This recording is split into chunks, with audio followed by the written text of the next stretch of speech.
Comment faire pour être toujours, on va dire, comment être toujours avec le Christ? Comment être toujours avec le Christ? C'est le thème. Comment être toujours avec le Christ? Comment peut-on être toujours avec le Christ? Comment être toujours avec le Christ?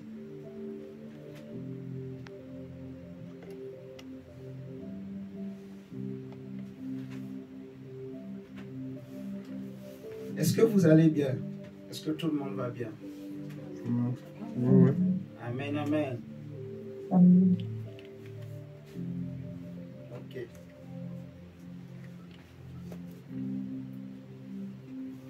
On va prendre Jean chapitre 1. On va lire le verset 29 à 34. Comment être toujours avec le Christ?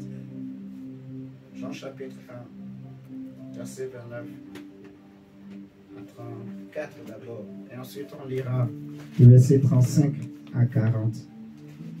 Si vous vous souvenez, le dimanche, on avait expliqué que il fallait que Christ seul soit au centre. En gros. Amen. Que Christ seul soit le fondement, la racine, la base. Seul Jésus. Et la volonté du Seigneur, le désir du Seigneur, au travers de cet enseignement, de ce message, c'était de créer en nous un désir, une soif pour lui seul. Amen, amen. Et j'étais en train de prier. Le Saint-Esprit m'a encore approfondi des choses, enseigné des choses par rapport à ça. Et nous voulons partager ensemble pour que nos cœurs, surtout nos cœurs, soient davantage et totalement à Christ. Alléluia. Amen. Je crois que Dieu va te faire du bien ce soir. Dis Amen. Amen. Le Seigneur va nous faire du bien. Jean chapitre 1, verset 29 à 34 d'abord. Il est écrit, le lendemain, il vit Jésus venant à lui et il dit, voici l'agneau de Dieu qui ôte le péché du monde. Ici, c'est Jean-Baptiste qui parle. C'est celui dont j'ai dit, après moi vient un homme qui m'a précédé, car il était avant moi.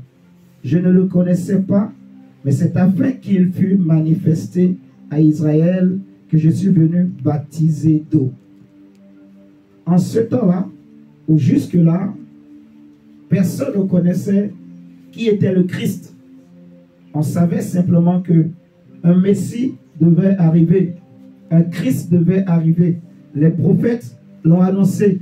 Moïse avait parlé de lui en disant que Dieu vous suscitera un autre prophète comme moi. Écoutez-le. Et que celui qui ne l'écoutera pas sera, on va dire, rejeté.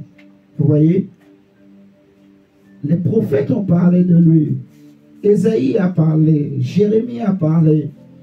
Maintenant, Jean-Baptiste vient et il dit, voici l'agneau de Dieu qui ôte le péché du monde. Donc, nous sommes dans un cas où les hommes avaient soif de Dieu. Alléluia. Amen. Les hommes de cette époque voulaient voir Dieu, voulaient voir le Christ. Ils voulaient être avec lui. Amen, amen. Amen. Ils faisaient tout pour ne pas rater sa venue, en gros. Et Jean-Baptiste vient, il dit, voici l'agneau de Dieu qui ôte le péché du monde. Jean-Baptiste présente Jésus. Si je continue la lecture au verset 32. Jean rendit ce témoignage. J'ai vu l'Esprit descendre du ciel comme une colombe et s'arrêter sur lui. Je ne le connaissais pas, mais celui qui m'a envoyé baptiser d'eau, celui-là m'a dit, celui sur qui tu verras l'Esprit descendre et s'arrêter, c'est celui qui baptise du Saint-Esprit. Et j'ai vu et j'ai rendu témoignage qu'il est le Fils de Dieu. Ce qui veut dire le Christ, le Messie, le Mashiach, le Shiloh. Amen, amen. Jean-Baptiste présente Christ. Qui est le Christ? Qui est Jésus? Qui est le Fils de Dieu? Le Messie. Amen, amen. Jean-Baptiste vient, il le présente. Le voici, il est là. C'est lui, le Messie. C'est qui? La Bible a dit au verset 35 que le lendemain encore. Donc, imaginez un beau jour comme ça, Jésus passait seulement. Personne ne le connaissait encore à cette époque. Il n'était pas populaire. Et puis Jean-Baptiste le voit, il le reconnaît et il dit, c'est lui le Messie. Suivez-le. Amen, amen. Suivez-le. Ce n'est pas moi qu'il faut suivre, c'est lui. Je suis venu baptiser dans l'eau pour le faire connaître lui, pour le révéler lui. Dès que lui, il vient, moi, je ne sais plus à rien. Amen, amen. Amen. Il dit, c'est lui le Messie, suivez-le. C'est lui qu'il faut suivre. Et le lendemain, il était encore au même endroit, Jean-Baptiste. Et Jésus passe encore. Regardez, Jésus passe encore. Mais lui dit, le lendemain, Jean était encore là. Donc au même endroit, avec deux de ses disciples maintenant. Donc, j'imagine que le premier jour ou la veille, quand il avait dit, voici l'agneau de Dieu, la plupart des disciples étaient partis. C'est moi qui imagine comme ça. Je ne sais pas si c'était comme ça. Mais quand vous lisez l'histoire, on nous dit que le lendemain, quand il était au même endroit, il n'était plus avec tous ses disciples, il était avec deux. Est-ce que vous êtes là avec moi? Est-ce que vous lisez avec moi? C'est écrit dans vos Bibles ou pas? Le verset 35. Le lendemain, Jean était encore là avec comment? Deux de ses disciples. Est-ce qu'au départ, Jean-Baptiste avait deux disciples? Non. Je ne pense pas. Je pense qu'il avait plus que deux disciples. Amen, amen. Donc, c'est tellement que quand il a dit ça la veille, les deux là, peut-être ils n'ont pas bien compris, ou ils n'étaient pas là, ou ils n'ont pas bien entendu. Amen, amen. Et le lendemain, il était encore là, au même endroit, et il voit le Fils de l'homme passer, et il va encore dire aux deux là. Et ayant regardé Jésus qui passait, il dit, voilà l'agneau de Dieu. C'est lui. Il va dire aux deux là, on voit Clarisse, il dit aux deux qui étaient là, voilà l'agneau de Dieu. Suivez-le, c'est lui, allez après lui. Les deux là, c'était qui et qui? Si vous faites la... on va faire la lecture. Les deux disciples l'entendirent prononcer ces paroles et ils suivirent Jésus. Donc, c'est tellement que la veille, les autres avaient déjà suivi Jésus. Amen, amen. Et le lendemain, quand les deux là ont entendu, eux aussi ils ont suivi Jésus. Les deux disciples l'entendirent prononcer ces paroles et ils suivirent Jésus. Jésus se retourna et voyant qu'ils le suivaient, il leur dit, que cherchez-vous? Il lui répondit, Rabbi, ce qui signifie maître, où demeures-tu? Et c'est là que ça devient très très intéressant. Donc, on ne nous a pas parlé des autres disciples de Jean-Baptiste, les disciples de la veille. On ne nous a pas dit comment ils ont fait avec Jésus. Mais on nous parle des deux disciples du lendemain qui étaient là avec Jean-Baptiste et qui ont entendu l'appel de Jean-Baptiste et qui ont suivi Jésus. Quand ils ont appris que c'est lui l'agneau de Dieu, ils ont dit, Jean-Baptiste, merci pour les services que tu nous as rendus. Tu nous as beaucoup appris des choses. Grâce à toi, nous nous sommes rapprochés de Dieu. Mais comme tu nous as montré le Messie, On n'a plus rien à faire avec toi. On te respecte beaucoup, mais bye bye, on reste des amis. Tu restes comment je peux dire, un grand frère, un ancien pour nous, tu vois, un enseignant. Mais c'est lui que nous devons suivre. Toi-même, tu l'as montré. Amen, amen. Ils ont laissé Jean-Baptiste, ils ont suivi Jésus. Et ce qui est intéressant ici, on nous dit que les deux, ils n'ont plus lâché Jésus. Au point où Jésus lui-même, ça l'a étonné. Quand il va à gauche, les aussi vont à gauche. Quand il va à droite, les deux disciples aussi vont à droite. Quand il s'arrête, les aussi s'arrêtent. Bon, je pense que, même si c'était moi-même, je pense que je vais quand même me retourner pour dire, monsieur, pourquoi vous faites les mêmes choses que moi? Quand je m'arrête, vous arrêtez. Tout ce que je fais, vous aussi vous le faites. Ça va m'irriter, ça va m'embêter. Jésus se retourne, il dit, que cherchez-vous là? Vous cherchez quoi? Des problèmes? Ils ont dit non. Ce que nous voulons savoir, Rabbi, où habites-tu? Pourquoi? Parce que nous voulons être avec toi. C'est tout. Quand Jésus a entendu ça, il a dit, ok, venez et vous verrez. Venez, leur dit-il, et voyez. Ils allaient et il vit où il demeurait et il restait auprès de lui ce jour-là. C'était environ la 10e heure. La Bible nous dit au verset 40, André, frère de Simon, Pierre, était l'un des deux qui avait entendu les paroles de Jean et qui avait suivi Jésus. Je peux m'arrêter là. En fait, les deux disciples là, c'était l'apôtre Jean et l'apôtre André. Amen, amen. C'était les deux qui avaient entendu cette parole de Jean-Baptiste le lendemain là, et ils ont suivi Jésus. Amen, amen. Ils l'ont suivi, pourquoi?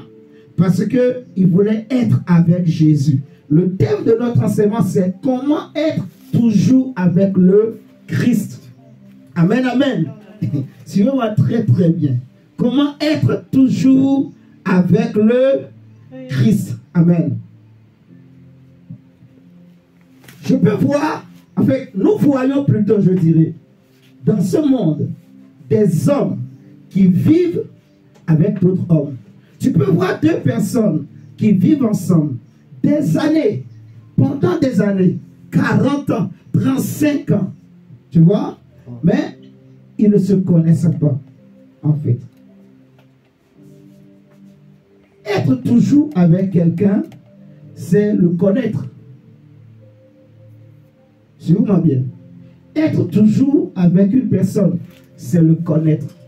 Je vous dis ce que le Seigneur m'a dit et je vais vous enseigner. Être toujours avec une personne, ça passe par la connaissance. Amen, amen. Amen. Tu ne peux pas dire que tu vis avec une personne. En fait, quand on dit comment être toujours avec le Christ, c'est une façon de dire de vivre avec lui, demeurer avec lui, habiter avec lui. Jean et André ont demandé où habites-tu? Pourquoi ils ont demandé où habites-tu? Parce qu'ils veulent être toujours avec lui. Pour être sûr que tu pourras vivre avec une personne, il faut connaître où il habite. Amen. Si tu connais où il habite, c'est fini. Alléluia. Amen. Tu sais qu'il est là. Si tu veux le voir, il faut aller là. On est d'accord? Donc, quand il demande où habites-tu, c'est pour pouvoir être avec lui pour toujours. Maintenant, je disais que il y a des hommes dans ce monde. Tu vas voir un homme et une femme. Ils sont mariés. 40 ans de mariage. Ils ont eu des enfants. Ils sont devenus même des grands-parents. Mais c'est après 40 ans que la femme découvre que l'homme avec qui j'ai vécu là, c'était ce que les Congolais appellent une SIM, double SIM. C'est ça on dit. Hein? Je ne vais pas utiliser d'autres mots là pour que la vidéo ne soit pas censurée sur YouTube. Vous comprenez ce que je dis? Amen. Mais vous avez compris ce que je veux dire. C'est après 40 ans que la femme découvre que l'homme là c'était une double SIM. Non, même pas double SIM. Je vais dire c'était l'autre SIM. En tout cas, c'est après 40 ans que l'homme découvre que la femme que j'ai épousée, la mère de mes enfants là, qui a des petits-enfants là, en réalité, elle aime une autre femme. Et elle abandonne son mari, le vieux là, ils ont vieilli ensemble. Elle abandonne cet homme pour aller vivre avec une autre femme. Ou bien il abandonne sa femme pour aller vivre avec un autre homme. Alléluia. Amen. Mais pendant toutes ces années qu'ils étaient ensemble, la femme disait, ou l'homme dira, c'est mon mari, c'est ma femme, je le connais, je la connais. Et c'est là le problème, en fait, que le Seigneur a commencé par m'enseigner. Est-ce que tu me dis gloire à Dieu avec moi? Gloire à Dieu. Non, dis-le sérieusement, gloire à Dieu. Gloire à Dieu. Mon frère, le Seigneur... Ah, mes chers amis, c'est terrible. C'est très, très terrible. La vraie connaissance d'une personne vient par le vécu, en fait. Mais, remarquez que nous, les hommes, nous regardons souvent, en fait, les défauts et les qualités. La femme dira que je connais bien mon mari parce qu'elle regarde les défauts, elle regarde les qualités. Premièrement, c'est d'abord les défauts. Vous m'entendez? L'homme aussi dira je connais bien ma femme. Pourquoi? Parce que à force de vivre ensemble, tu vois beaucoup plus ces défauts. Amen, amen. Tu vois les défauts. Quand vous vous êtes rencontrés, c'est les qualités que tu as vues. Mais dans le couple, tu as vu les défauts. Donc, ce que l'homme regarde, ce qu'on a vu, ce qu'on voit, c'est les défauts et les qualités. Vous voyez? La connaissance qu'on a souvent de l'autre, elle s'appuie sur ce qu'on a vu et ce qu'on a entendu. Ce que tu as entendu, ce qu'on entend là, c'est ce qui vient de l'extérieur. C'est ce que les gens disent. Tu vois? C'est ce qu'on appelle les stéréotypes. Les stéréotypes, c'est quoi? Les Congolais, par exemple, sont des gens qui aiment beaucoup s'habiller, qui aiment beaucoup la danse. Vous voyez ce que je suis en train de dire? Les stéréotypes, c'est quoi? Les Béninois, par exemple, c'est des gens qui aiment beaucoup étudier. C'est des gens qui sont autoritaires. Vous voyez? C'est ça qu'on appelle des stéréotypes. Vous voyez? C'est des prototypes. C'est même pas prototypes. C'est vraiment des stéréotypes. Donc, c'est des stigmates. Non, c'est même pas des stigmates. En fait, c'est des images que c'est la population qui a créé ça. Et quand tu dis que je suis de tel ou tel pays ou de tel ou tel, on dit que par exemple le noir, en Europe avant, quand on voit un noir, on pensait que tous les noirs habitaient dans les arbres. Ils vivaient avec des singes. Vous savez ça? C'est ça qu'on appelle les stéréotypes. Vous voyez ce que je dis? Ça, c'est ce qu'on entend. Il y a ce qu'on a vu, il y a aussi ce qu'on entend. Mais le Seigneur me dit que, mais on oublie, vous voyez, d'écouter. En fait, il y a des personnes,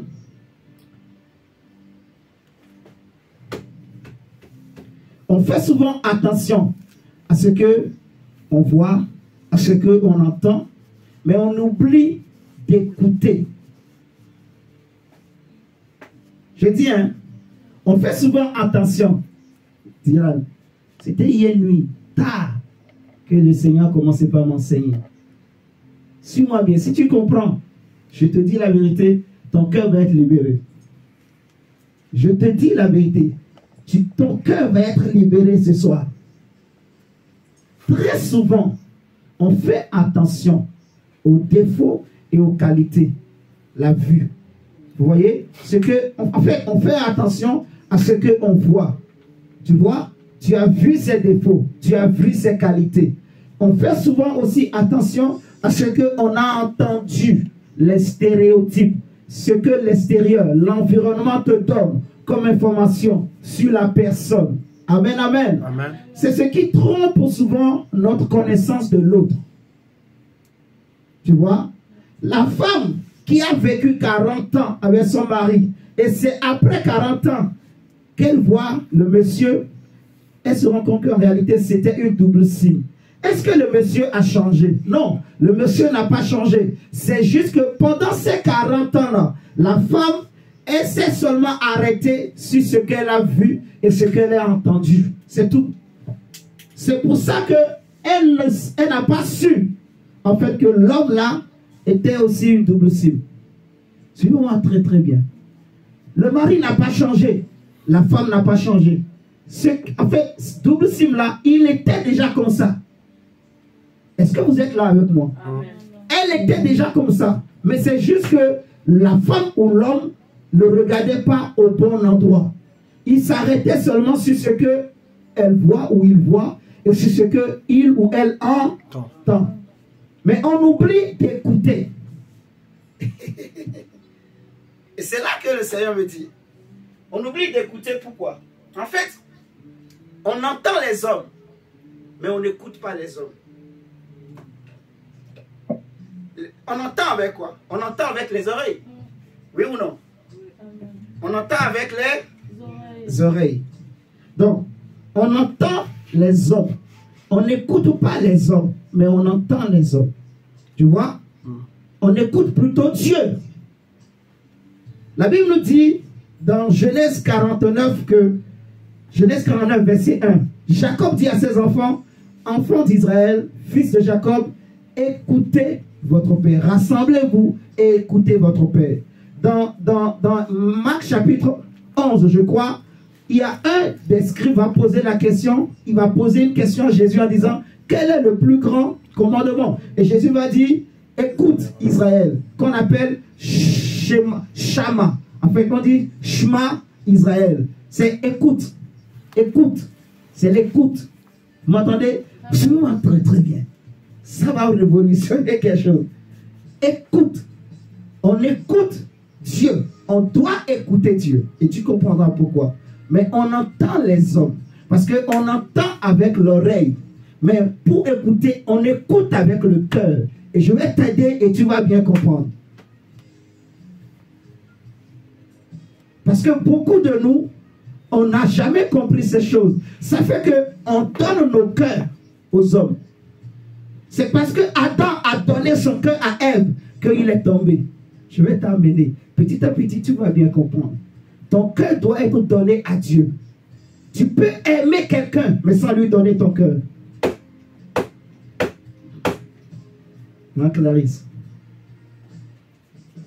Jésus nous a aimés, oui ou non? Mais vous pensez qu'il a donné son cœur aux hommes? Tu vas comprendre tout de suite. Tu es là, mon diable? Oui. Regardons Genèse chapitre 3, verset 8.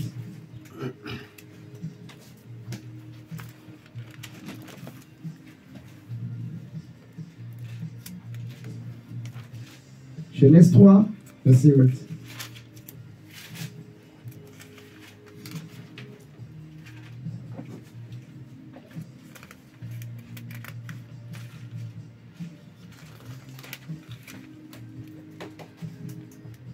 Alors, ils entendirent la voix de l'Éternel Dieu qui parcourait le jardin. Le mot entendu ici, là, en fait, c'est Shama. Shema. Shema Israël. Donc, on a traduit ça par entendu, mais c'est écouter. La vraie traduction, c'est écouter. Vous m'entendez? C'est le mot hébreu Shama, qui veut dire écouter. C'est le même mot qui est utilisé dans Genèse 49, versets 1 et 2. Si vous prenez Marc chapitre 12, verset 29, regardons Marc 12, verset 29. Le même mot est utilisé dans Genèse 49, verset 1 à 2.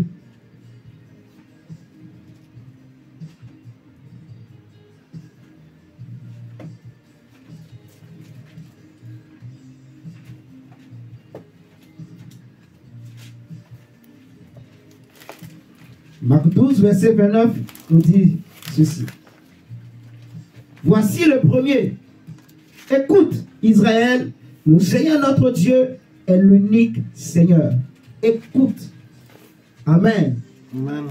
Écoute. Donc écoute qui? Écoute Dieu. Alléluia. Amen. On écoute Dieu, mais on entend les hommes. On écoute Dieu, mais on entend les hommes. Quand Jésus parlait souvent, il disait que celui qui a des oreilles entende ce que l'Esprit dit aux églises. Dans Apocalypse, dans la plupart des paraboles sur le royaume des cieux, il disait souvent que celui qui a des oreilles entend.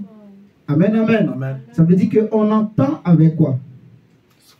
On entend avec les oreilles, mais on écoute avec le cœur. Tu vas bien comprendre. On écoute avec le cœur. Dieu me dit que si Adam est tombé, c'est parce que Adam a écouté sa femme. Qu'est-ce que Dieu a dit à Adam? Regardons Genèse. Retournons dans Genèse, chapitre 3.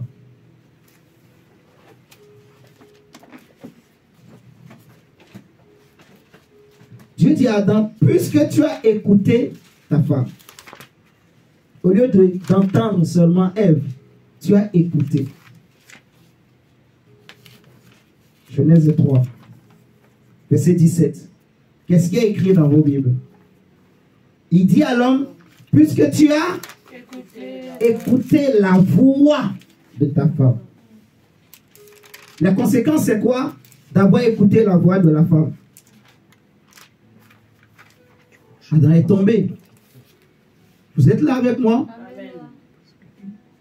En écoutant la voix de la femme, Adam est tombé. Donc, on n'écoute pas les hommes, on entend les hommes.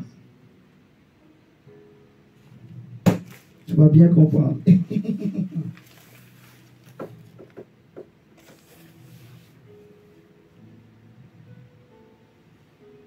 Je peux donner plein d'exemples pour nous expliquer en fait que on écoute Dieu, mais on n'écoute pas les hommes. On entend les hommes. Parce que on entend avec l'oreille. Pour entendre ce que toi tu es en train de dire là, je n'ai pas besoin de mon cœur. Parle, j'écoute avec mon oreille. Je t'entends avec mon oreille. On est d'accord? Voilà. J'entends avec mon oreille ce que tu dis. Mais j'écoute Dieu avec mon cœur. Pourquoi je dis ça? Si vous regardez, la Bible nous dit dans Proverbes chapitre 4, verset 23, « Garde ton cœur plus que tout, car de lui vient les sources de la vie. » En fait, on ne peut pas donner son cœur à tout le monde. Tu vois? On dit, comment être toujours avec le Christ? C'est ça la question. C'est ça le message. Amen, amen. Amen. Et on est en train d'expliquer, en fait, comment se passe la connaissance, la vraie connaissance, le secret. Alléluia. Amen. Le secret. Dieu me dit, en fait, que on ne peut pas donner son cœur à tout le monde. On a souvent un langage, nous les hommes. Je te donne mon cœur. Je t'aime tellement, je te donne tout mon cœur. Non. C'est une grave erreur. Regardez Jésus. Dans Matthieu 6, verset 20 à 21. On nous dit quoi?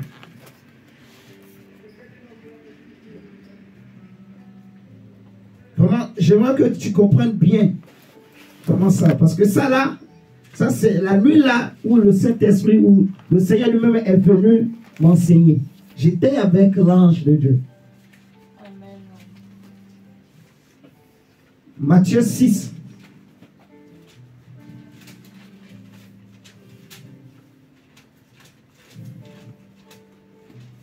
Verset 20 à 21.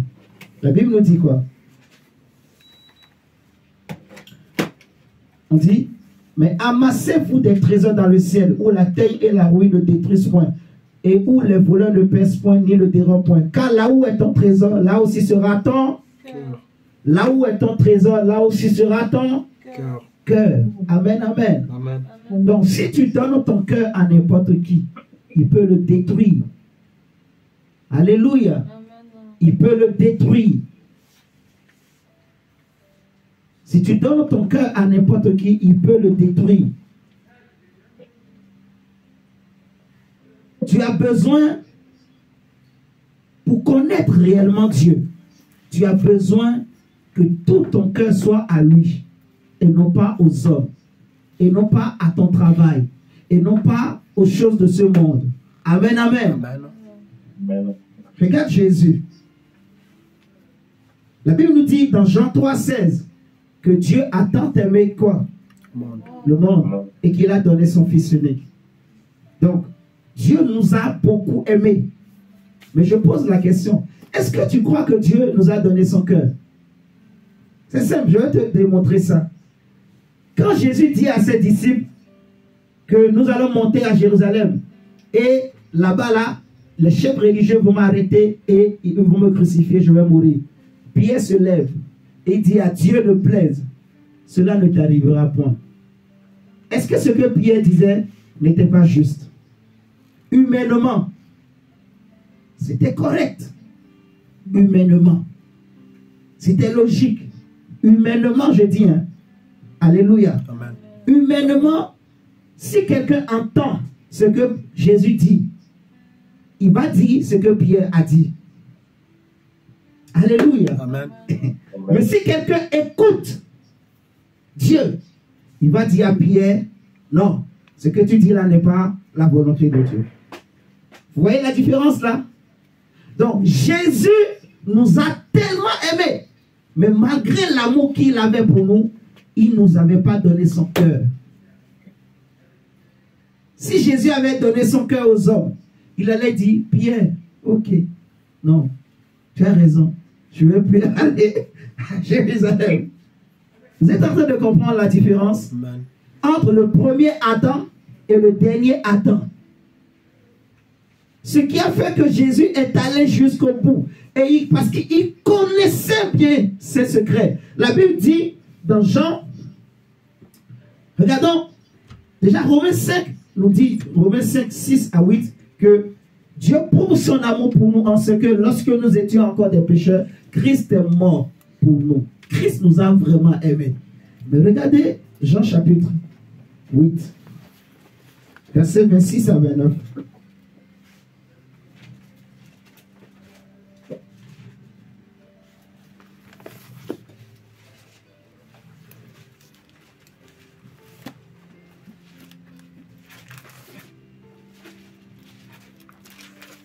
Jean 8, 26 à 29. La Bible dit que j'ai beaucoup de choses à dire de vous et à juger en vous. Mais celui qui m'a envoyé est vrai. Et ce que j'ai entendu de lui, je le dis au monde. Il ne comprit point qu'il leur parlait du Père. Jésus donc leur dit, quand vous aurez élevé le Fils de l'homme, alors vous connaîtrez ce que je suis et que je ne fais rien de moi-même, mais que je parle selon ce que le Père m'a enseigné. Amen, amen. Amen. Je parle selon ce que le Père m'a enseigné. Donc Jésus, il dit, il parle quand le Père lui dit de parler. C'est ce que ça veut dire ce verset. Il parle quand Dieu lui dit de parler. Il pose aussi des actes quand Dieu lui dit de poser des actes.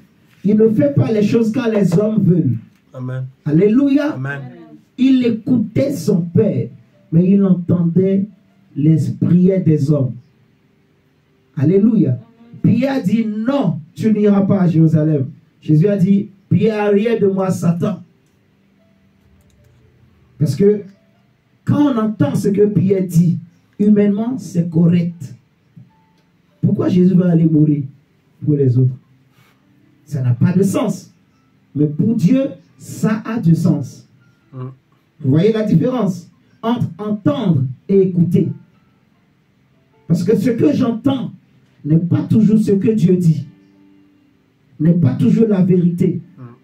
Vous voyez? Et on se trompe souvent. Pourquoi? Parce que on voit et on entend. Mais on ne va pas écouter Dieu. Pour avoir la vraie connaissance, en fait. Pour être avec Jésus, toujours, On a besoin d'avoir la vraie connaissance. Mais la Bible dit que garde ton cœur plus que tout, parce que de lui viennent les sources de la vie. Donc tout part du cœur. À qui as-tu donné ton cœur? Il y a encore beaucoup de choses à dire. Regardons Jean chapitre 5, 19 à 20. Jean 5, 19 à 20. Et après nous allons prendre Jean 2. Jean 5, 19 à 20. La Bible dit, Jésus reprit donc la parole et leur dit, en vérité, je vous le dis, le Fils ne peut rien faire de lui-même. Il ne fait que ce qu'il doit faire au Père. Et pour ce que le Père fait, le Fils aussi le fait pareillement. Car le Père aime le Fils et lui montre tout ce qu'il fait. Et il lui montrera des œuvres plus grandes que celles-ci, afin que vous soyez dans l'étonnement. Amen, amen. Amen. Donc on a vu dans Jean 8 que Jésus, tout ce qu'il dit, c'est ce que le Père lui a dit. Amen. Tout ce qu'il fait, c'est ce que le Père lui a montré de faire. Amen, amen. Amen. Jésus écoutait son Père. Il écoutait Dieu. Mais il n'écoutait pas les hommes. Regardons Jean 2. Tu vas voir avec moi. Jean 2, 23 à 25. Là, on nous dit clairement qu'il ne faisait pas confiance aux hommes. Il ne se fiait pas plutôt aux hommes. Parce que quand tu donnes ton cœur à quelqu'un, ça veut dire quoi? Tout ce qu'il te dit là, c'est Amen. C'est ça, non? Est-ce que c'est pas ça? Quand tu as donné ton cœur à quelqu'un, même quand il est en train de te mentir, c'est comme s'il te donne du chocolat. Tu as rigolé, hein, Gabriel? C'est ce que ça veut dire en fait. Quand tu donnes ton cœur à quelqu'un, même s'il est en train de mentir, est-ce que j'ai menti, mon diacre? Non, non. Quand tu as donné ton cœur à quelqu'un, même quand il ment, il peut te manipuler. Et tu vas accepter le mensonge. Tu sais que c'est le mensonge. Tu acceptes, ça va. C'est ce qui est arrivé à Adam. C'est Ève qui avait pris le fruit. Mais elle a donné à Adam. Et Adam a pris. Et Adam a mangé. Maintenant, qu'est-ce que Dieu dit à Adam? Moi, je t'ai parlé. Mais tu as préféré écouter quelqu'un d'autre. Vous comprenez? Adam avait écouté Dieu. Maintenant, quand Ève est arrivée, au lieu d'entendre seulement ce que Ève dit, mais de savoir, d'écouter Dieu. Quand tu entends, tu écoutes. Tu entends, tu écoutes l'esprit. Parce qu'on écoute avec le cœur. Donc la vraie connaissance vient de l'esprit. En gros. Vous m'entendez ce soir? Amen.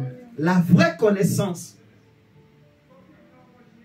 Les disciples ont dit, André et Jean ont dit à Jésus, où habites-tu? Il leur a dit, venez et vous voyez, et vous verrez. Amen, amen. Vous allez connaître où je vis. Vous allez me connaître, en fait. Vous connaîtrez ma vie. Vous connaîtrez ma maison. Vous connaîtrez mon intimité. Amen, amen. Amen. Venez et vous verrez. David a dit dans le psaume 27 que je demande à l'Éternel une chose que je désire ardemment. C'est d'habiter dans la maison de l'Éternel tous les jours de ma vie. Amen, amen. Amen. Je veux le connaître.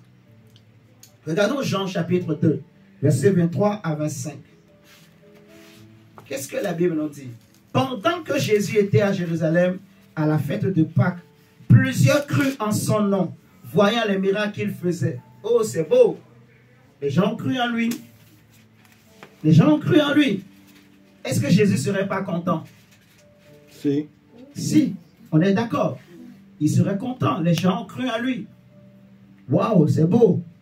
Mais la Bible dit, mais Jésus ne se fiait point à eux. Parce qu'il les connaissait tous. Et parce qu'il n'avait pas besoin qu'on lui rendît témoignage d'aucun homme. Car il savait lui-même ce qui était dans l'homme. Ce qui était dans le cœur de l'homme. Jésus connaissait l'homme. Tel que tu le vois comme ça aujourd'hui. du jour au lendemain, il peut changer. Aujourd'hui, il peut être de ton côté, mais demain, il peut se retourner contre toi. Les mêmes qui ont élevé Jésus, c'est les mêmes qui ont dit, crucifiez-le. Vous êtes en train de comprendre là? Non.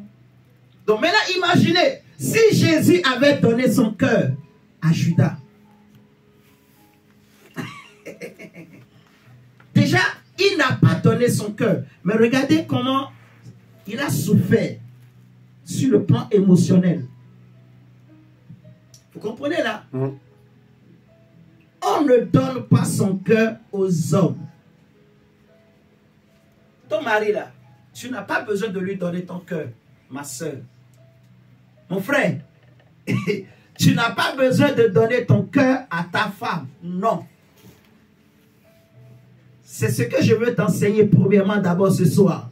Pour avoir une vraie connaissance, il faut que ton cœur soit totalement à Dieu.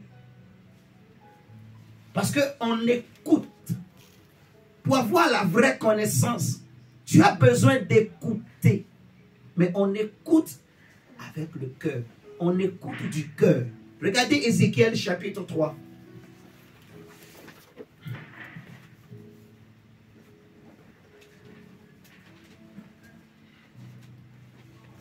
Rudel. C'est mon évangéliste. Moi, j'aime beaucoup taquiner. Hein? Ouais. Aimez-vous les uns les autres.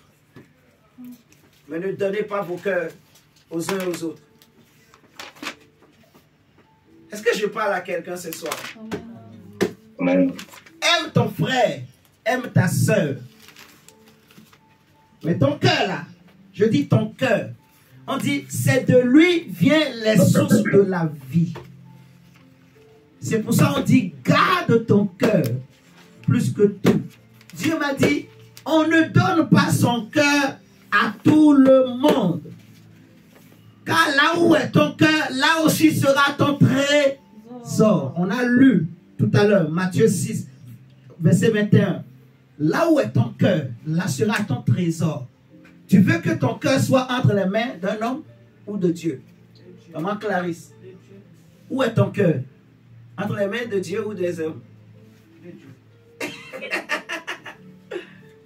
Gabriela, ton cœur est à l'école ou bien entre les mains de Dieu? C'est sûr, hein? Ce n'est pas à l'école. Mon diacre, ton cœur est où? Le travail? Hein? Non. En fait, hier nuit là, j'étais là, j'ai dit, hey, j'avais jamais compris les choses comme ça.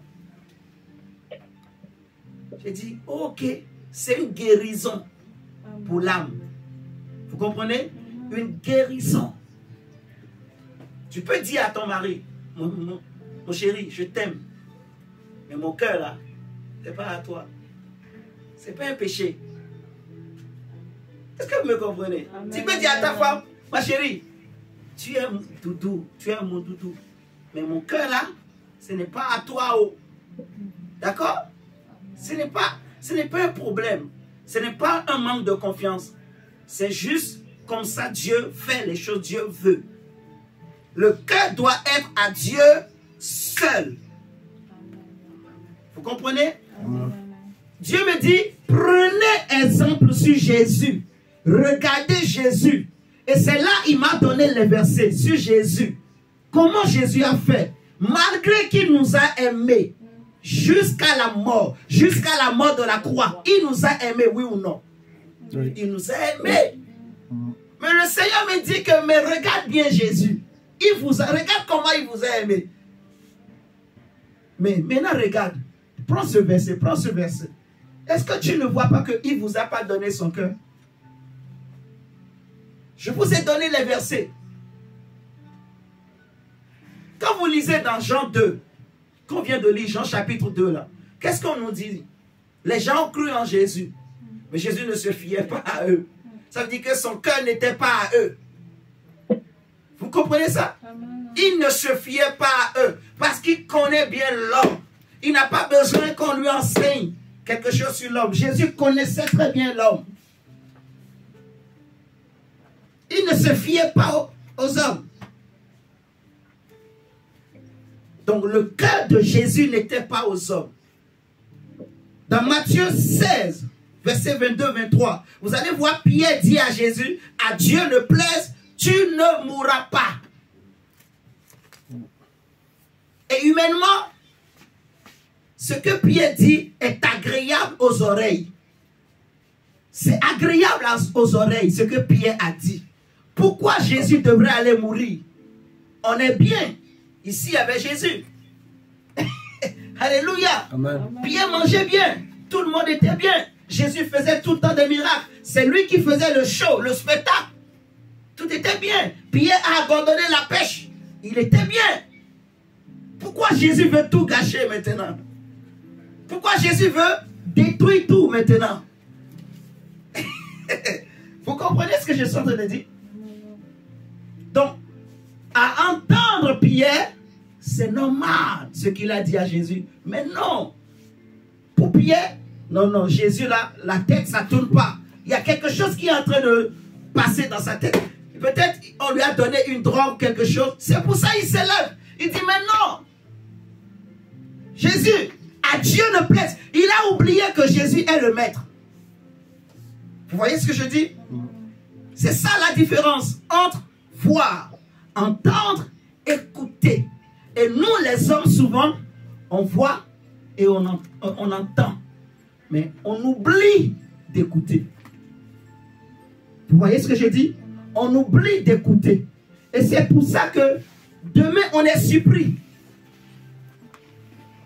Parce qu'on a donné le cœur. Amen, amen. Amen.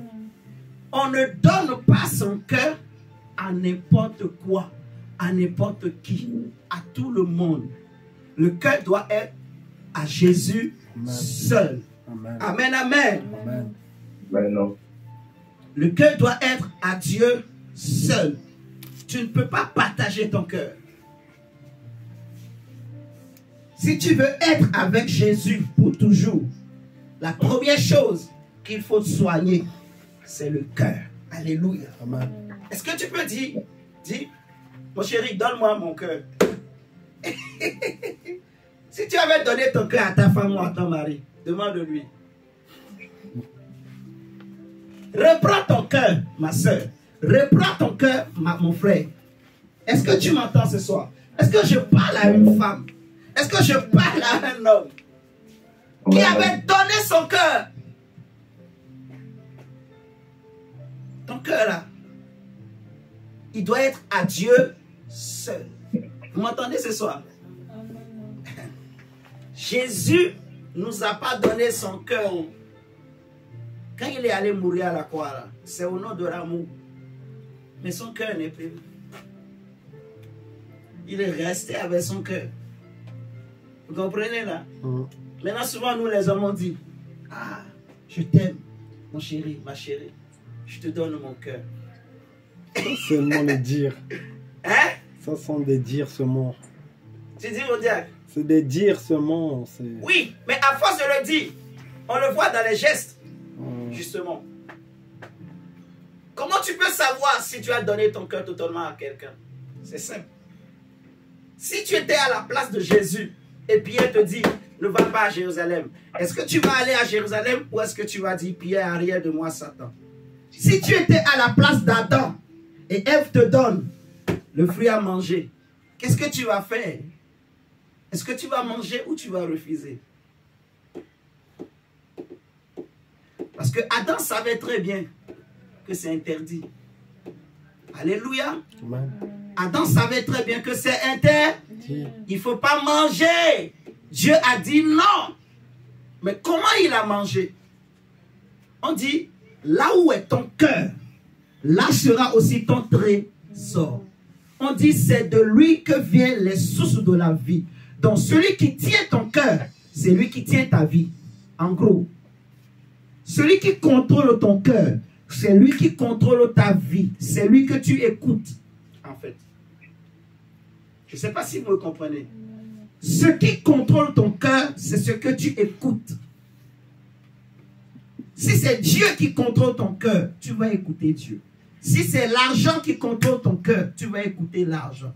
Si c'est l'argent, si c'est l'homme, la femme ou le mari qui contrôle ton cœur, si c'est les enfants qui contrôlent ton cœur, tu vas les écouter. Vous me comprenez? C'est simple, c'est comme ça. Ce qui contrôle ton cœur, c'est ce que tu écoutes. Adam a écouté Ève. Dieu lui-même le dit dans Genèse 3, 17 qu'on a lu. Le Seigneur dit quoi à Adam? Puisque tu as Shama, tu as écouté ta femme. On est d'accord? Donc, c'est tout. Adam est tombé parce qu'il a écouté l'homme. On ne doit pas écouter les hommes. Sinon, tu vas tomber. C'est simple. On ne doit pas écouter les hommes. Mais on doit écouter Dieu. Entendre l'homme. Regardez Ézéchiel chapitre 3. C'est tellement important, cette première partie-là, il faut qu'on comprenne bien, vraiment bien. Parce qu'il y a beaucoup de choses à dire sur cet enseignement. Regardons Ézéchiel 3, le verset 10.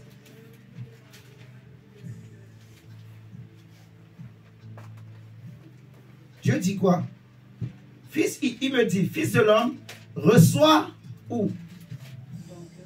Reçois dans ton cœur et écoute de tes oreilles toutes les paroles que je te dirai. Donc, imaginez, Dieu dit, reçois dans ton cœur, mais écoute de tes oreilles toutes les paroles que je te dis. Donc, l'oreille entend, mais qui reçoit? Amen. Qui reçoit? C'est le cœur qui reçoit. C'est le cœur. Amen, amen. C'est le cœur qui reçoit, mais l'oreille entend. Vous voyez? Et ce que tu reçois là, c'est ce que tu as écouté, en fait. Vous êtes en train de comprendre? C'est ce que tu as écouté.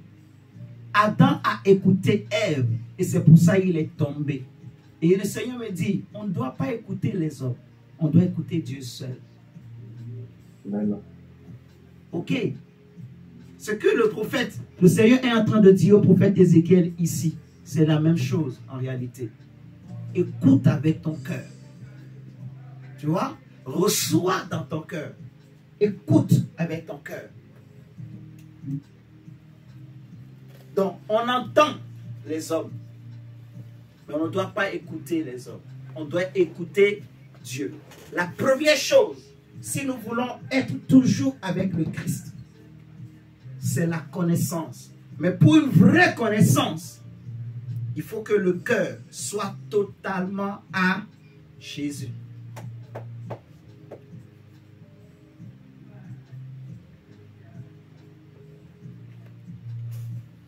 Il faut que ton cœur soit totalement à Jésus.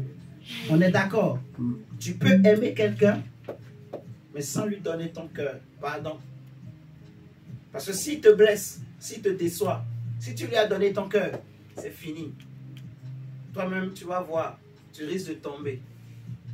Mais si tu l'as simplement aimé, même s'il te déçoit, tu vas continuer ta vie. Vous comprenez la différence? C'est de ton cœur que viennent les sources de ta vie. Donc n'importe qui ne doit pas contrôler ton cœur. Le seul qui doit contrôler ton cœur, c'est Jésus.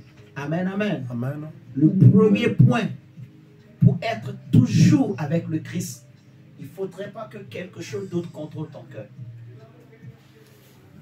Il ne faudrait pas que quelque chose d'autre contrôle ton cœur. Même pas ton mari, même pas ta femme, même pas tes enfants, même pas ton travail. Rien d'autre ne doit contrôler ton cœur. Tu ne dois pas donner ton cœur à quelque chose d'autre. Non. On est d'accord. Le cœur doit être à qui? Jésus. À Jésus seul. À Dieu seul. Si ton cœur est totalement à Jésus, si le cœur est à Jésus seul, Jésus dit, il dit, là où est ton cœur, là aussi sera ton trésor. Alléluia. C'est là que sera ton trésor. On dit, garde ton cœur. Proverbe, chapitre 4, verset 23. Garde ton cœur plus que tout. Garde ton cœur, Gabriela, plus que tout. Car de lui viennent les sources de la vie. Amen. Amen. C'est du cœur que viennent les sources de la vie.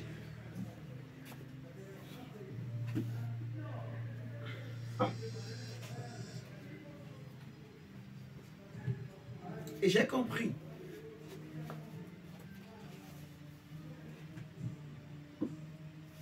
Comment je peux faire 40 ans avec quelqu'un? Je peux dire tout le temps, je te connais, je te connais. En réalité, je ne l'ai jamais connu. Vous savez ça? Parce que tu as seulement vu et tu as entendu. Mais tu n'as pas écouté. Vous voyez ce que je dis? Tu n'as pas écouté. Le cœur doit être à Jésus seul. On va essayer d'avancer un peu.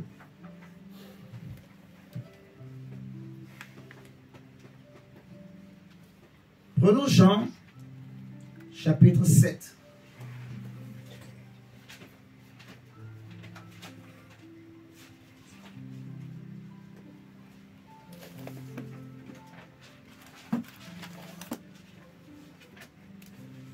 Verset 33 à 36.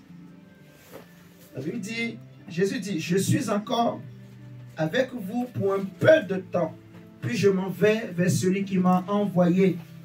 Vous me chercherez et vous ne me trouverez pas. Et vous ne pouvez venir où je serai. C'est fort. Ça, c'est le deuxième point ou la deuxième partie de cet enseignement. Maintenant, on a vu dans la première partie que le premier élément, c'est que nous devons apprendre à écouter Dieu. Et comment? En donnant notre cœur totalement à Dieu seul. À Dieu seul. Et à Dieu seul. Hein, Gabriela? Tu ne dois pas donner ton cœur à un homme. Ok? T'as compris ça? C'est facile ou c'est difficile? Qui n'a pas compris d'abord la première partie? N'ayez pas honte. Hein? Qui n'a pas compris? Maman Karine a compris? Tu as bien compris? Oui. Tu as bien compris? Qu'il ne faut pas donner le cœur au diacre. Le diacre, tu as compris? Hein? Si, si. Est-ce que c'est clair pour maman Clarisse? C'est clair? Vous avez compris pourquoi on ne donne pas son cœur à un homme? Vous comprenez ça? Tu vas tomber. Si l'homme tombe, tu vas tomber avec lui si tu lui donnes ton cœur. En fait, c'est ça. Adam est tombé parce que Ève était tombée. Et comme il avait donné son cœur à Ève, comment tu sais que tu as donné ton cœur à quelqu'un? C'est quand tu l'écoutes. Tu vois? Adam a commencé par écouter Ève au lieu d'entendre seulement Ève. C'est tout. Tu vois? Le Seigneur m'a dit clairement, on ne donne pas son cœur à n'importe qui ou à tout le monde. Non. On ne donne pas son cœur aux hommes. En fait, c'est ça le secret. Ça, c'est une grande révélation, mon frère, ma soeur. On ne donne pas son cœur à n'importe qui. Même pas aux hommes. Peu importe l'homme, qui que ce soit. Ne lui donne pas ton cœur. On dit, c'est les sources de ta vie. Tu comprends ça? C'est les sources de ta vie. Donc, la seule personne qui doit avoir accès à ton cœur, c'est Christ. C'est Dieu. Vous comprenez ça? C'est très important. Pour moi, c'est une révolution. Et le Seigneur veut qu'on comprenne bien ça, vraiment, en fait. Le cœur doit être totalement à Jésus. Pour être toujours avec le Christ. Est-ce que tu veux être tout le temps avec Jésus? Amen. Amen. Tu veux être tout le temps avec Jésus? Faut Donc, l'écouter. premièrement, il faut que le cœur soit totalement à lui. Pour l'écouter. Vous voyez? Dans tout ce que je veux faire, apprenons ou apprends à écouter Dieu. Amen. Amen. Écoute le Seigneur. N'entends pas seulement et ne vois pas seulement. Parce que souvent, nous les hommes, nos jugements s'appuient sur ce qu'on voit et ce qu'on entend. Vous voyez ce que je dis? Mais on n'écoute pas Dieu. Et ce qu'on voit, c'est les défauts, les qualités. On entend ce que l'environnement nous dit. Vous avez compris? C'est très important. On peut te dire que les Français sont très galants. Ils mangent tous les soirs avec du vin sur la table. Donc tu veux épouser un Français. Mais quand tu épouses un Français, tu vois que c'est un Français qui tape tout le temps la femme. Ce n'est pas tous les Français qui mangent avec du vin sur la table. Vous comprenez ce que je dis là?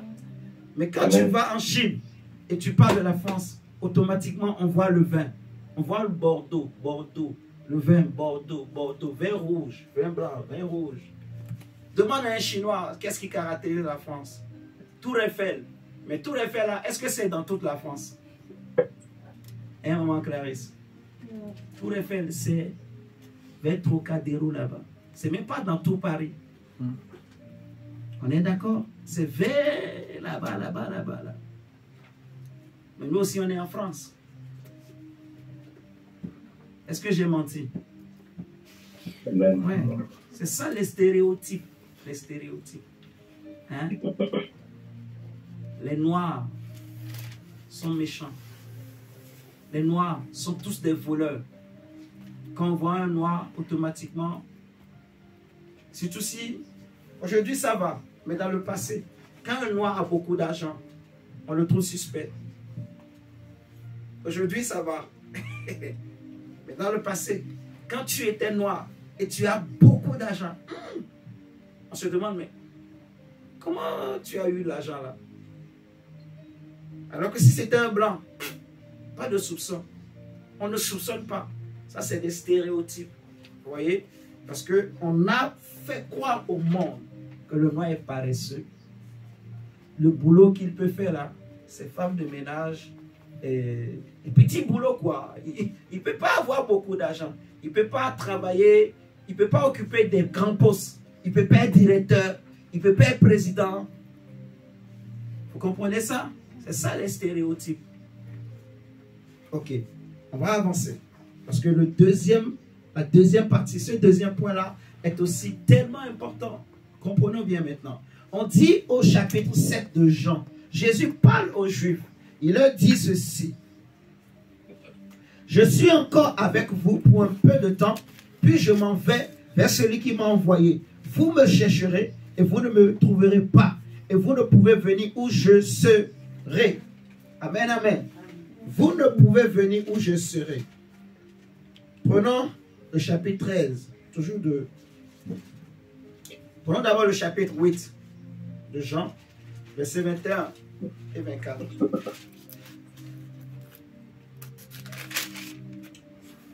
Jésus leur dit encore, je m'en vais et vous me chercherez et vous mourrez dans votre péché. Vous ne pouvez venir où je vais. Sur quoi les Juifs disent, se tuera-t-il lui-même puisqu'il dit, vous ne pouvez venir où je vais?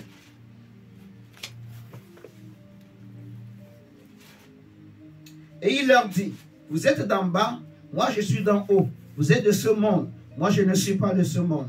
C'est pourquoi je vous ai dit que vous mourrez dans vos péchés. Car si vous ne croyez pas ce que je suis, vous mourrez dans vos péchés. Dans le chapitre 13, la Bible nous dit, chapitre 13, verset 31.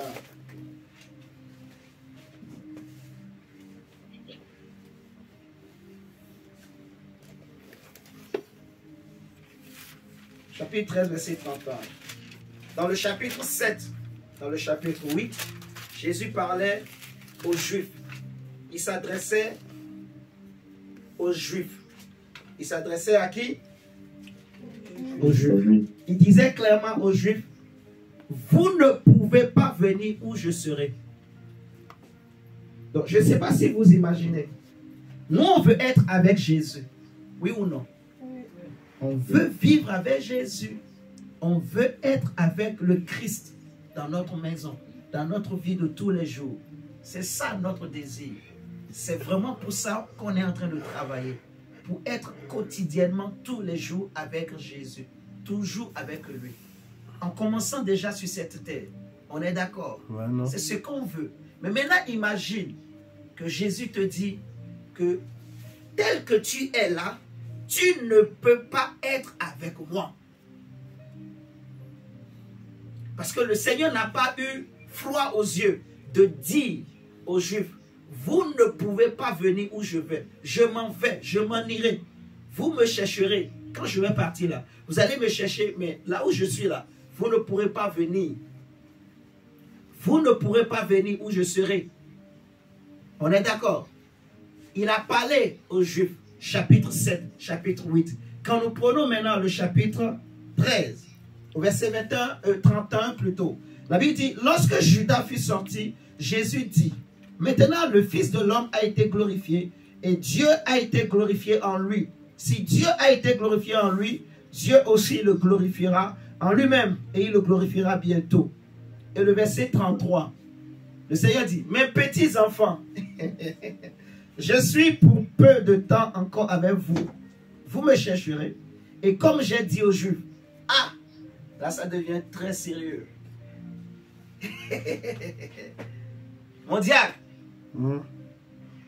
il dit, mes petits enfants, je suis pour peu de temps encore avec vous.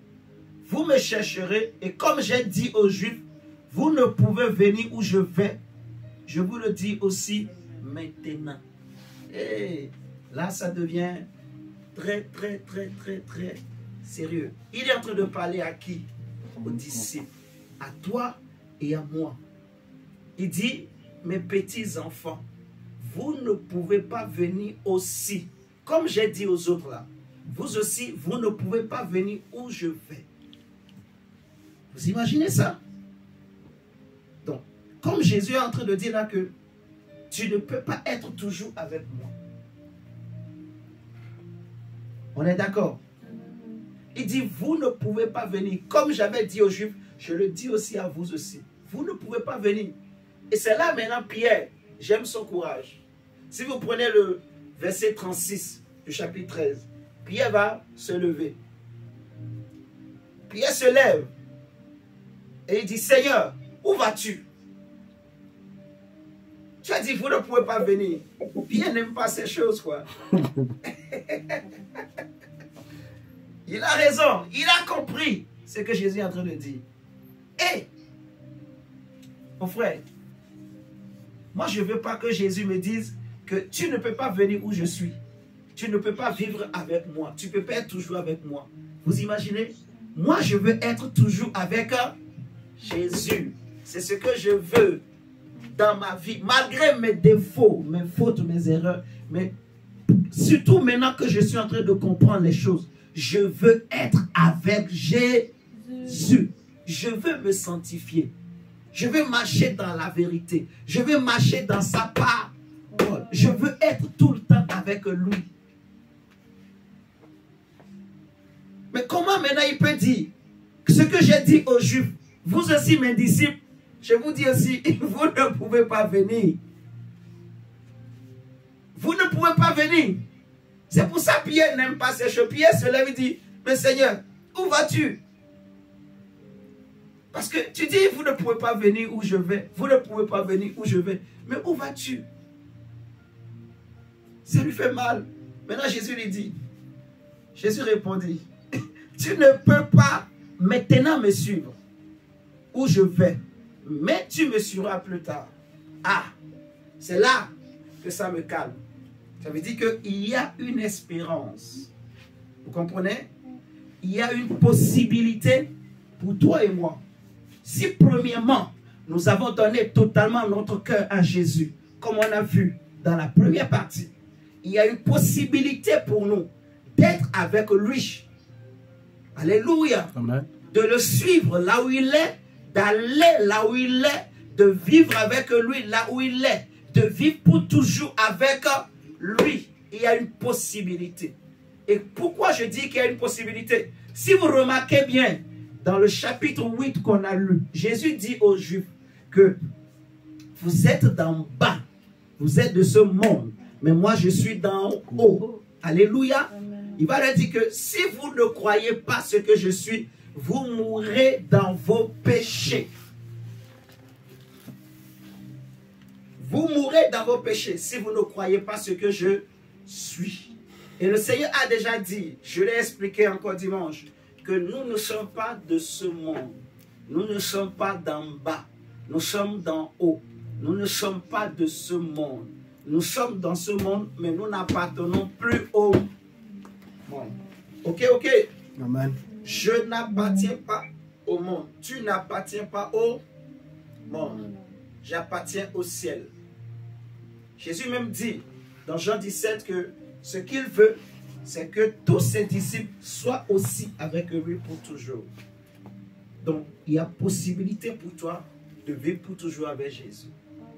Amen, amen. Amen. Je peux vivre pour toujours avec Jésus. Tu peux vivre pour toujours avec le Seigneur. Regardons 1 Thessaloniciens chapitre 4.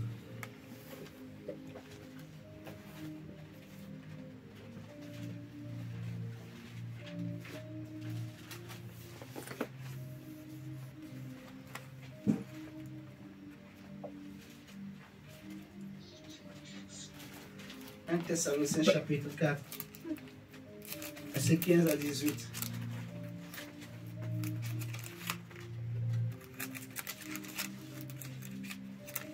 Il dit, voici en effet ce que nous vous déclarons d'après la parole du Seigneur. Nous les vivants, restés pour l'avènement du Seigneur, nous ne dévancerons pas ceux qui sont morts, car le Seigneur lui-même a un signal donné à la voix d'un archange. Et au son de la trompette de Dieu, descendra du ciel. Et les morts en Christ ressusciteront comment? Premièrement. Est-ce que tu es en train de faire la lecture avec moi? Fais l'effort de lire avec moi.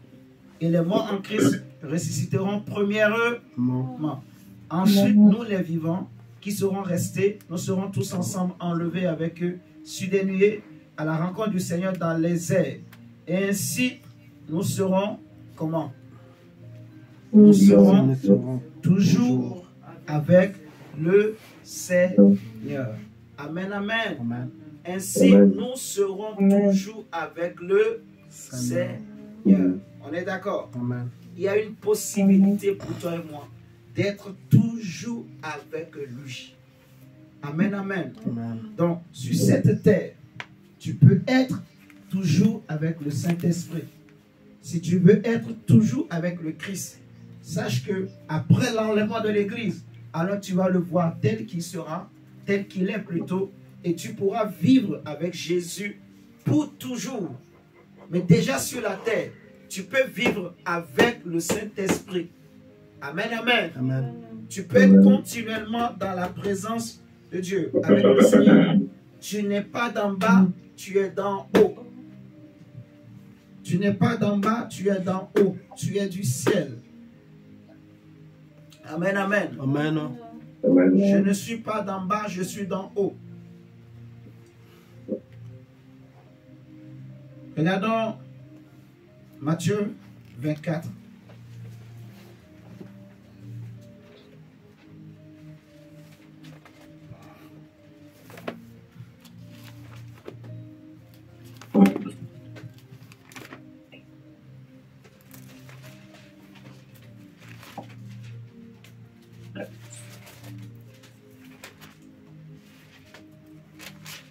Matthieu 24, verset 22.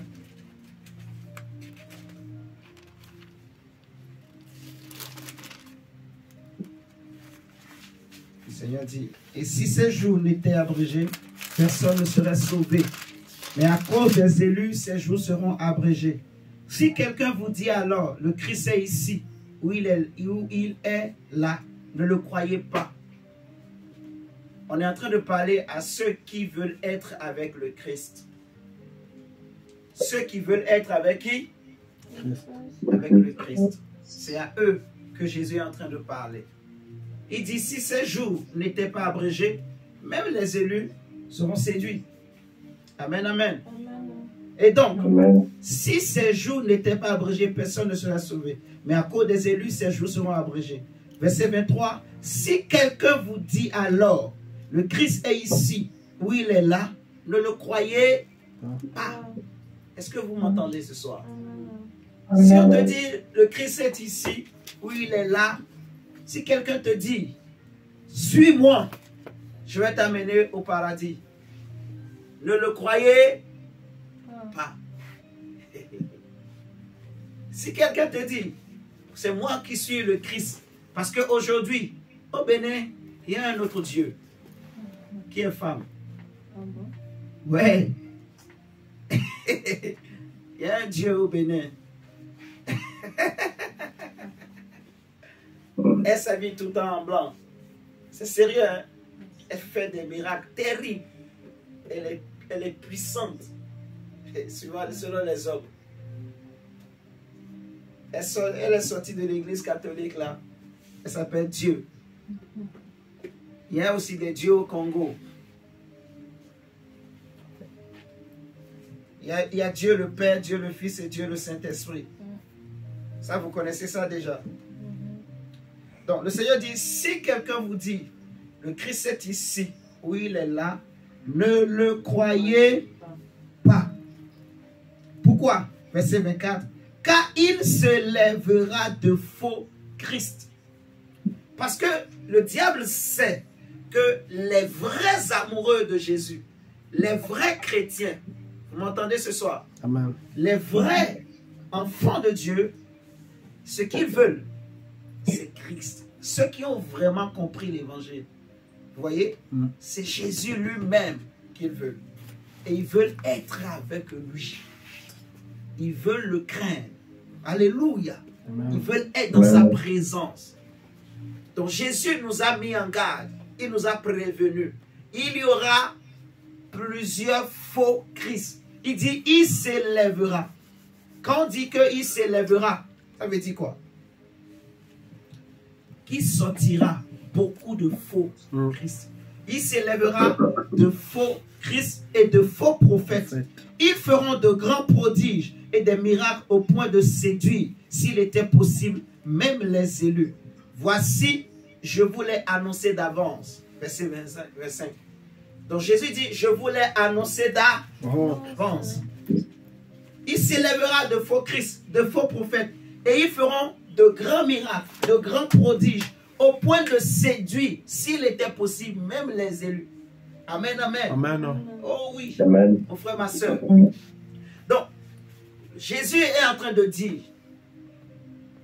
les gens qui te disent, qui disent toujours là, nous, on a Jésus.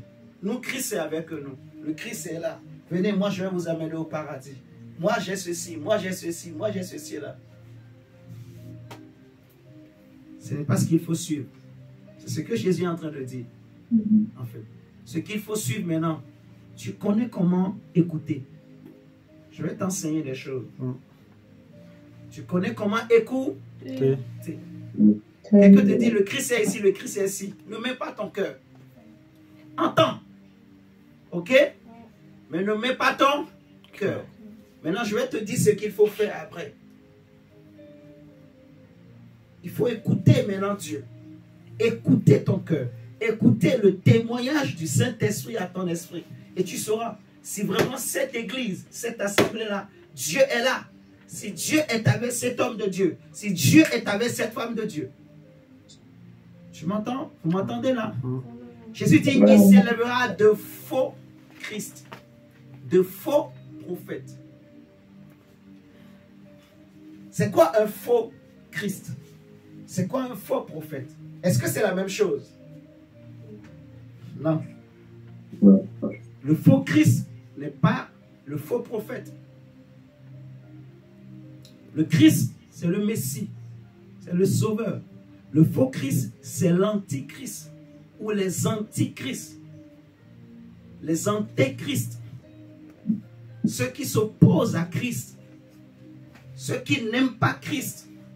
En fait, les faux prophètes, c'est les faux messagers. Vous m'entendez? Les faux prophètes, c'est les faux messagers. Donc, les faux prophètes sont les messagers des faux Christ. Alléluia. Amen. Donc, on est habitué à voir les faux prophètes. Mais sachez qu'il existe aussi des faux Christ. Des gens qui combattent le Christ, qui n'aiment pas le Christ. Il y a des faux dieux, des fausses divinités. Amen, amen. Je vous dis la vérité, mes frères et sœurs. Il y en a partout. Il y en a partout. Les faux Christ là, ce n'est pas forcément dans l'église que tu vas les trouver. Ils sont partout. En fait. Tu vois, des gens qui n'aiment pas Christ, qui n'aiment pas la foi chrétienne, qui combattent la foi chrétienne. Et l'esprit de l'antéchrist travaille en eux, en fait. Vous voyez ce que je dis? Donc, faisons vraiment attention. Si on te dit le Christ est ici ou il est là, non. Tu vas comprendre pourquoi. Prenons, on a pris Matthieu 24. On va lire jusqu'au verset 28. On dit, si donc on vous dit, verset 26, voici il est dans le désert, n'y allez pas. Voici il est dans les chambres, ne le croyez pas. Car comme l'éclair part de l'Orient et se montre jusqu'en Occident, ainsi sera l'avènement du Fils de l'homme. En quelque lieu que soit le cadavre, là s'assembleront les aigles. Amen, amen. Amen. Est-ce que quelqu'un entend? Je n'ai pas dit écouter. Est-ce que quelqu'un entend ce que l'Esprit dit aux églises? Hein? Amen. Si on te dit il est dans le désert, il est dans la chambre, il est au Congo, il est au Nigeria, on te dit il est au Kenya, n'y allez pas, ne croyez pas. On dit là où est le cadavre, c'est là que s'assembleront les vautours. Amen, amen. Amen. Ça veut dire que quand le Christ va descendre, lui-même, il enverra un signal à tous ses élus. Vous m'entendez ce soir? Amen. À tous ses élus. Comment ça se passe? Regarde, on pouvait prendre aussi Marc chapitre 13, mais c'est la même chose qui sera répétée dans Marc 13. Alors, pour avancer, on va prendre Jean chapitre 14. Comment on va faire? Comment il faut faire pour ne pas tomber dans les pièges des faux Christ, des faux prophètes? Comment savoir que Dieu me parle, que le Christ est là? Comment reconnaître le Christ? Comment il faut faire? Regardons Jean 14, le verset 6. Jésus est clair. Il dit que je suis le chemin, la vérité et la vie. Jésus dit qu'il est le chemin, il est la vérité, il est la vie. Amen, amen. Moi, je te prêche Jésus. Moi, je t'annonce la bonne nouvelle. Mais je ne suis pas le chemin. Amen. Je ne suis pas le chemin. Non. Moi, je ne suis pas le chemin. Je connais le nom de Jésus. Je connais qui est le chemin. Je te le présente. Amen. Il s'appelle Jésus. Mais moi, je ne suis pas le chemin. Moi, je ne peux pas te dire, par exemple, suis-moi, je vais te mener au paradis, au ciel. Est-ce que vous comprenez ce que je suis en train de dire? C'est trop fort. C'est trop. Si je te dis, suis-moi, je vais t'amener au paradis. Ça veut dire quoi? Je me fais le chemin. C'est ça ou c'est pas ça? Si, si. Non. Est-ce que je parle mal? Dites-moi. Moi, je ne suis pas le chemin. Je ne suis pas le Christ. je suis messager. Je te parle de la part de Christ. Je t'annonce la bonne nouvelle. Hein, Gabriela?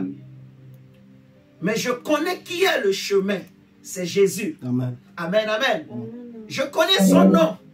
Je sais que lui, il a dit qu'il est le chemin. Il est celui qui ôte le péché du monde. Amen, amen. Mais la manière dont il fait pour montrer le chemin aux hommes, là, je ne sais même pas. Tu vois ça? Donc, moi, je ne peux pas t'amener au paradis. Non. Alléluia. Amen. Moi aussi, je veux que Jésus m'amène au paradis. On est d'accord? Donc, si un homme te dit, suis-moi, je vais t'amener au paradis, dis-lui, est-ce que tu es... Pose-lui la question. Tu es la réincarnation de Christ. Tu es le Christ. Est-ce que vous êtes en train d'entendre? Non. C'est très grave. Les choses qui se passent à notre époque. Là. Parce qu'il y a des gens, en fait, ils sont animés par un excès de zèle. Vous m'entendez là? Un excès de zèle. Et il y a même des langages qu'on n'a plus peur d'avoir. Où tu vois un homme qui te dit, suivez-moi. Et je vais vous amener au ciel. Même si Dieu t'a dit, fais rentrer mon peuple au ciel. Mais tu n'es pas le chemin. Amen. Vous me comprenez? Tu n'es pas le chemin. Non. Dieu dit à Moïse, va et libère mon peuple. Et tu vas les amener à Canaan pour m'adorer. Moïse pensait en lui-même que c'est lui qui va libérer le peuple et qui va les faire rentrer dans la terre promise. Mais dans le plan de Dieu, Dieu savait déjà qu'arrivé dans le désert, Moïse va tomber. Et c'est quelqu'un d'autre qui va faire rentrer le peuple dans la terre promise. Les choses de Dieu. On ne joue pas avec les choses de Dieu. J'avais déjà donné un enseignement sur ça. Sur la génération de Moïse et la génération de Josué. Génération d'Élie et d'Élisée. On ne joue pas avec les choses de Dieu. Il n'y a qu'un seul qui est le chemin. On est d'accord? C'est Jésus. Si quelqu'un te dit que moi là, je vois Jésus tous les jours, je parle avec Jésus tous les jours, je mange avec lui, dis-lui c'est bien. La Bible nous a déjà dit, si les gens viennent vous dire, Christ est ici, il est dans ma chambre, Jésus est dans ma chambre, Jésus est dans... Venez voir, il est dans mon salon. Parfois même en Afrique, là, on dit, hey, il y a une apparition de la Vierge Marie et Jésus est apparu ici, là. N'y allez pas. C'est ce que la Bible est en train de dire. Si quelqu'un te dit, moi là, tous les jours, Jésus, je parle avec Jésus, je le vois. Il m'apparaît comme ça, on parle, on discute. C'est bien. Alléluia. C'est bien. Mais ne mets pas ton cœur là. C'est tout. Écoute-le, c'est bien, d'accord. Mais ne mets pas ton cœur là. La Bible dit, si on vous dit ça, ne croyez pas. Ça veut dire que Jésus ne fera pas ces choses. Ne croyez pas, n'écoutez pas. Ne mettez pas vos cœurs. Amen. Amen. Ne mettez pas vos cœurs. Regardez Matthieu 7, verset 13. Là, ça va être une longue lecture. Parce qu'il y a beaucoup de choses vraiment dans ce texte. Matthieu 7. Bon, on ne va pas faire toute la lecture. Mais on continuera la suite le jeudi. Matthieu 7, verset 13. Jésus dit, entrez par la porte étroite, car large est la porte, spacieux est le chemin qui mène où? À la perdition. Donc, comment faire pour être toujours avec le Christ? Comment? Comment? Pour être toujours avec le Christ. On dit, entrez par la porte étroite, car large est la porte Spacieux est le chemin qui mène à la perdition. Et il y en a beaucoup qui entrent par là. Mais étroite est la porte. Resserrez le chemin qui mène à la vie. Et il y en a peu qui les trouvent. Tu vois? Les hommes préfèrent qu'il y ait un autre homme devant eux et qui va leur dire, moi, suivez-moi et moi je vais vous amener au paradis. Ça les rassure. Vous voyez ça? C'est ça ce que ce texte est en train de dire. L'âge est le chemin qui conduit à la perdition. Pour que tu ailles à la perdition là, c'est un homme qui va se mettre devant toi. Il va te tromper. Il va te dire, je suis le Christ. Il va te dire, je suis le chemin. Il va te dire, c'est Dieu lui-même qui m'a parlé. Vous connaissez l'histoire du faux prophète et du vieux prophète, et du jeune et du vieux prophète? Vous connaissez l'histoire? Le vieux prophète dit, moi aussi Dieu m'a parlé tout de suite même là. Dieu vient de me parler là. Le jeune Dieu lui a dit, ne passe pas par là, ne prends pas ce chemin. Mais le vieux lui dit, moi aussi je suis un vieux prophète, Dieu me parle. Dieu vient de me parler, je suis avec, l'ange m'a parlé, il m'a dit de te ramener chez moi, de te donner à manger, de te donner à boire. Or, Dieu avait déjà dit aux jeunes, ne mange pas là-bas, ne bois pas là-bas, ne prends pas le même chemin. C'est la même chose. On dit, l'âge est le chemin qui conduit à la perdition, spacieux. Et plusieurs passent par là. Les gens qui aiment la facilité, en fait. Vous voyez? Les chrétiens qui veulent une vie chrétienne facile. Ils veulent que ce soit les autres, les pasteurs qui fassent tout pour eux. En fait. Vous m'entendez là? C'est ça. Le vieux prophète dit, Dieu m'a parlé, viens. Et il est parti. Il a mangé, il a bu. Et après maintenant, le même vieux va lui dire, ainsi parle l'Éternel. Parce qu'on t'avait dit, ne mange pas, ne bois pas, et tu as mangé, tu as bu. Voilà, tu vas mourir, ainsi de suite. Faites attention. Amen. Amen. Attention. Ne donne pas ton cœur aux hommes. Non. Écoute-les. Même moi-même, écoute. Et après, je vais te dire ce qu'il faut faire. Si tu sens dans ton cœur que les choses que je te dis là, ce n'est pas écrit dans la Bible, il faut te retirer. Amen, amen. Amen. C'est le cœur. Écoute. Vous voyez? Reçois dans ton cœur. Entends avec tes oreilles. Mais ton cœur reçoit. Écoute. Écoute quoi? Le témoignage de l'Esprit. Amen, amen. Amen. Nous allons reprendre le samedi, le jeudi prochain, la lecture là, de ce texte, parce qu'il y a beaucoup de choses à dire de cette partie-là. Je vais donc sauter cette partie.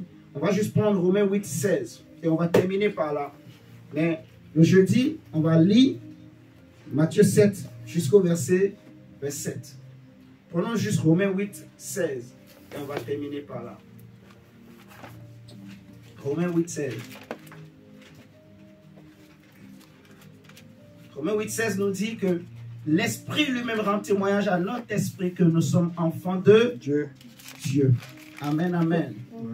Donc ce qu'il faut faire, après avoir entendu les hommes, c'est d'écouter.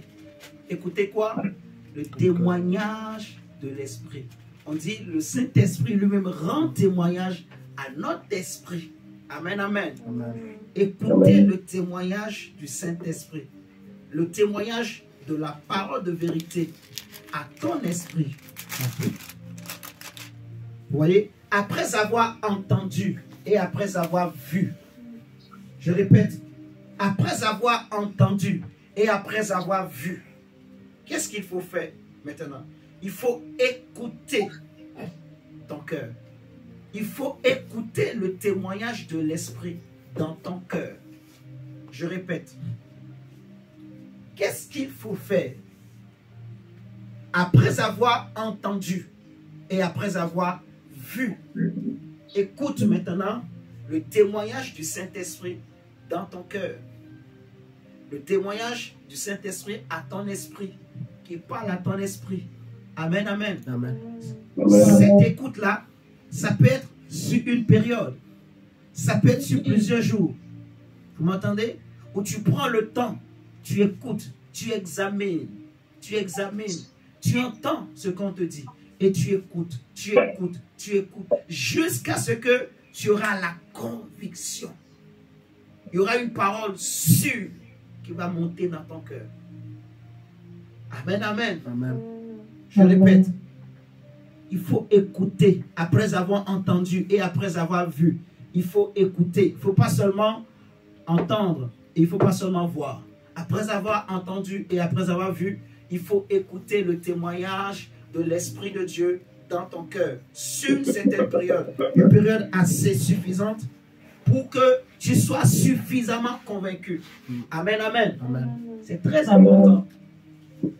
On va prier le Seigneur pour dire à Dieu, Seigneur, si j'avais donné mon cœur à mon mari, à ma femme, à mon pasteur, à ma pasteuse, Seigneur, je me répands. Je récupère mon cœur partout, à tous ceux à qui j'avais donné mon cœur, je les récupère, je le donne à toi seul ce soir, au nom de Jésus.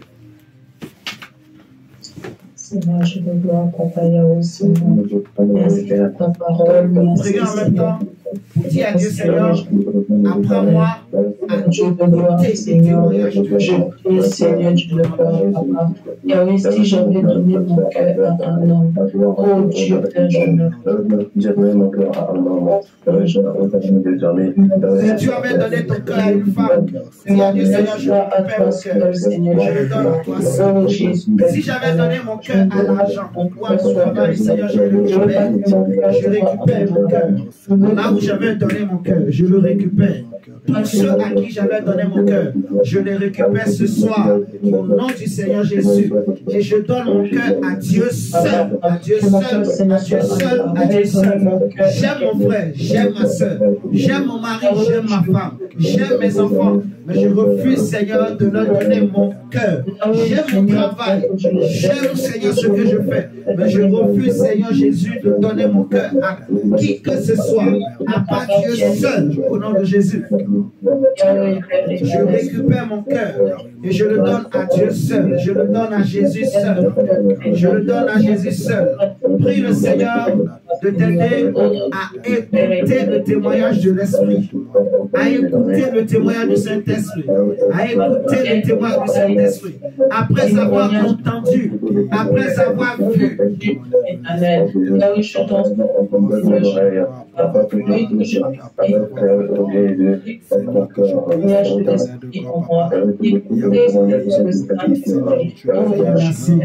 pour ce soir, pour cette parole. Nous t'obéissons. Nous prions que cette nuit, tu nous gardes, tu nous protèges, Seigneur. Nous prions que ta main puissante soit sur nous. Nous prions, Seigneur, que tu sanctifies tout repas que nous allons manger ce soir. Nous remettons la prière du jeudi dans tes mains, la prière de demain également. Le Saint-Esprit, tu sois avec nous.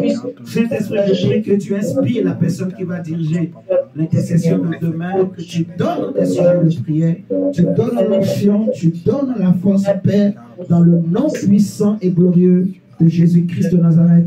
Merci, Seigneur, pour les personnes qui étaient connectées ce soir, les personnes qui étaient présentes également, et les personnes qui n'ont pas pu, Seigneur, être là ou qui n'ont pas pu se connecter. Nous prions que ta main soit également avec ces personnes. Seigneur, à toi seul nous donnons nos cœurs et la gloire et l'honneur. Au nom du Seigneur Jésus, nous t'avons ainsi prié et nous te remercions, nous t'acclamons, nous te disons merci, Seigneur. Merci pour ta parole. Sois béni, Seigneur Jésus. Sois glorifié, notre Dieu. Sois élevé, notre Dieu. Seigneur Jésus, merci. Amen, amen.